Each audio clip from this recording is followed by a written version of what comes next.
teknologi, prestasi olahraga, kesetaraan gender, memperjuangkan kaum perempuan, pemuda, dan penyandang disabilitas. Dan itu sudah terbukti dengan terbangunnya salah satu tempat untuk pelatnas menjaga NPC yang ada di negara-negara. Kita tepuk tangan untuk NPC besar, semua proses yang kita lakukan. Semua punya mimpi untuk berprestasi dan ikut pelatnas nanti di Karanganyar untuk berprestasi di tingkat dunia. Kita berharap sekali saat ini talent scouting yang ada saat ini bisa melahirkan atlet-atlet baru Nusa Tenggara Timur yang punya prestasi dan yang paling penting punya integritas yang baik, dan yang paling penting punya dedikasi yang baik untuk NTT, dan yang paling penting juga punya prestasi di dunia pendidikan. Ada paling penting yang bisa saya sampaikan pada kesempatan ini, beberapa kali Pak Gubernur menyampaikan dalam forum-forum tersebut. Beliau menginginkan bahwa pembangunan sumber daya manusia yang ada di NTT, siapapun itu, yang normal ataupun tidak normal, tetapi di sektor pendidikan menjadi isu yang utama harus kita bereskan. Anak-anak berprestasi di sebuah sekolah, tapi jangan lupa tentang pendidikan. Biar kita bisa berkiprah, kita menunjukkan jiwa kita punya integritas yang baik, punya jiwa olahraga yang baik, tapi satu sisi kita punya akal pikiran di sains dan teknologi untuk mendorong kesetaraan gender, memperkuat perempuan, pemuda, dan penyandang disabilitas. Itu yang bisa saya sampaikan dalam kesempatan ini. Beberapa arahan Pak Gubernur, Pak Wakil Gubernur, beliau berdua harus hadir saat ini. Pak Gubernur baru tiba sebentar, Pak Wakil Gubernur baru tiba sebentar, Pak Wakil lagi ke Sumba Timur, Pak Wakajaki, Pak Gubernur dari Jakarta kemarin kan harus ada kegiatan di sana dan harus melayani Pak IJK Manila yang barusan saja dipanggil yang Pak Kuasa, sehingga dalam kesempatan itu tidak hadir, khusus saya untuk menyampaikan poin-poin penting yang tadi saya sudah sampaikan.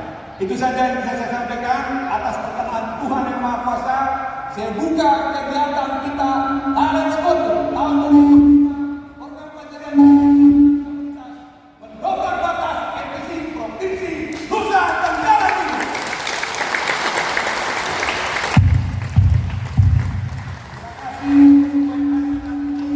Tuhan memberkati kita.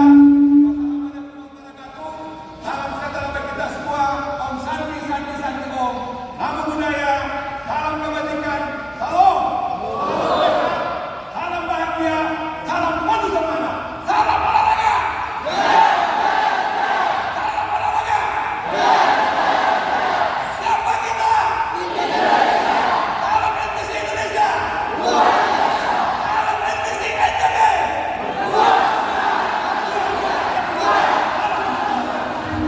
Titipkan salam ya, tolong seperti tadi, setiap sambutan mesti ada salam.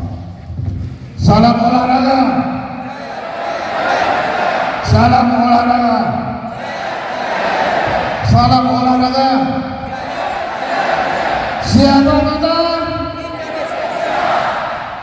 NPC Indonesia, NPC NTT.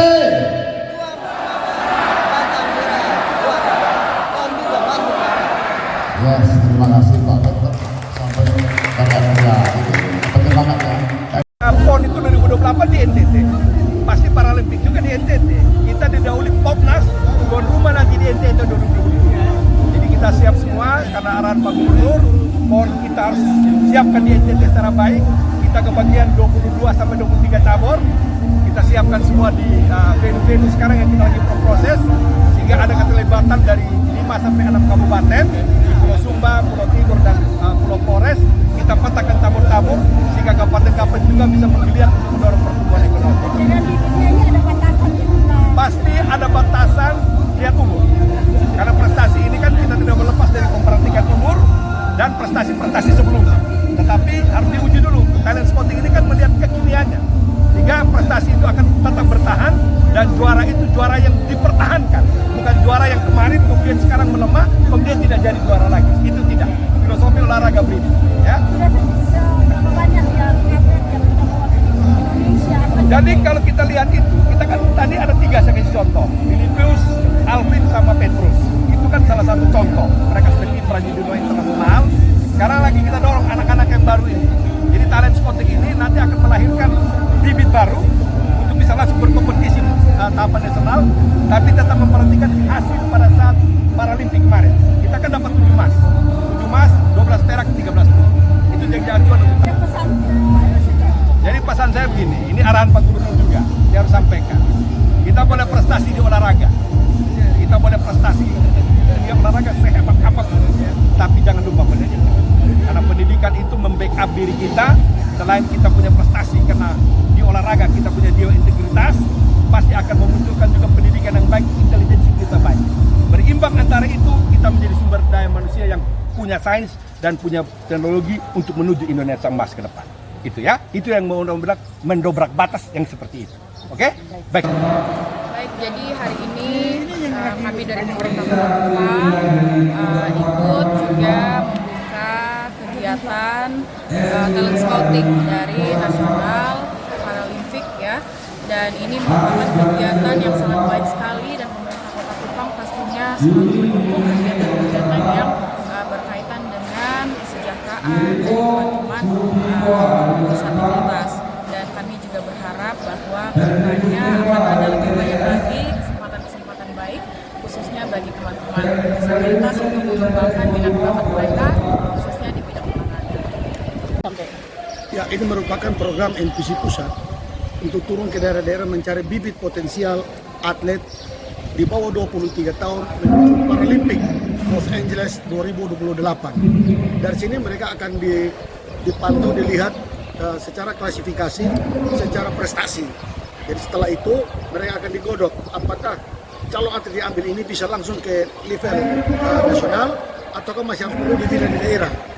Jadi itu harapan kami bahwa dengan selesainya nanti atlet-atlet yang seperti ini, kita bisa mendapat bibit atlet-atlet potensial dari Nusa Tenggara Timur yang bisa mengharumkan nama daerah nasional maupun internasional di level dunia maupun Asia Tenggara ataupun Asia. Iya. Jenis disabilitas ada 3. Tunadaksa yang menjadi hambatan fisik, tunanetra hambatan penglihatan, dan tunagrahita hambatan intelektual. Jadi 3 ini. Kalau tunarungu bicara, hambatan berbicara itu sudah mempunyai organisasi tersendiri untuk ajang Deaflympic, yaitu Patrin dan Porturi.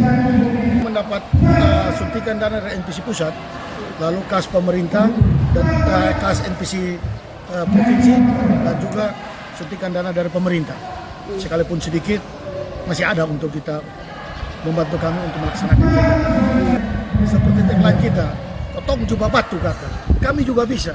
Prestasi kami di Peparnas 17 Solo 2024 itu